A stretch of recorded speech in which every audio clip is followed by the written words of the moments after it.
Let me play you something that one of your Republican colleagues said, Senator Marco Rubio. He was talking about why this is important, and he does believe that national security is at stake. The reason why we care is because we cannot allow a safe haven to develop there that can be used to carry out attacks that can kill Americans, including here in our homeland. So do you believe that the ISIS is a national security threat to the United States? Well, do you know where the safe haven is? The safe haven's in Syria. So those who, but let me finish.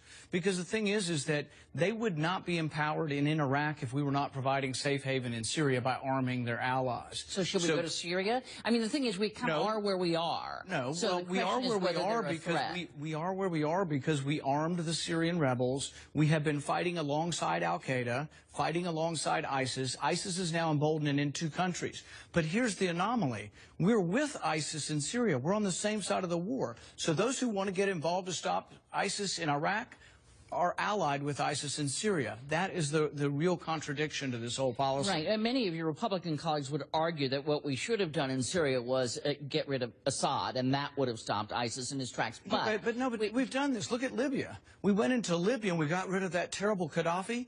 Now it's a jihadist wonderland over there. There's jihadists everywhere. If we were to get rid of Assad, it would be a jihadist wonderland in Syria. It's now a jihadist wonderland in Iraq, precisely because we got over-involved, not because we had too little involvement, but too much involvement. And here we are.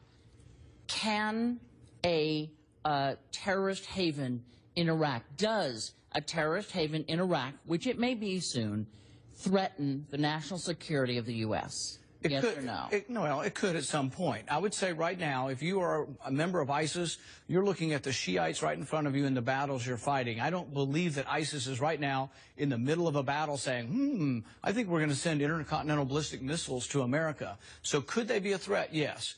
But what I would say Shouldn't we stop them now? Well, we should have not armed them. If we wouldn't have armed them in Syria, maybe they wouldn't be in Iraq. Right? Well, the past is 6 months ago.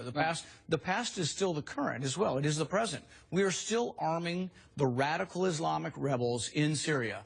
So the homeland, they're going back and forth across the border. They go back into Syria, and that is a homeland that we are helping to defend. How do you stop that? Well, let's not be involved in the Syrian civil war, and let's not be involved in the Iraq civil war. I think that out altogether. Well, no. What I would say is that Maliki is an ally.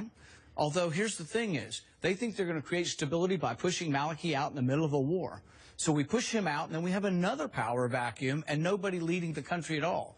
What I would say is, and my prediction is, that Maliki will stand up, and the Shiites will stand up, that ISIS will not be able to take Baghdad, and there will be a civil war over there, but there'll be a civil war with feckless people on one side that aren't necessarily great allies of ours, who are allies of Iran, and on the other side, allies of Al-Qaeda. You have to ask yourself, are you willing to send your son? Am I willing to send my son to retake back a city, Mosul, that they weren't willing to defend themselves? I'm not willing to send my son into that mess.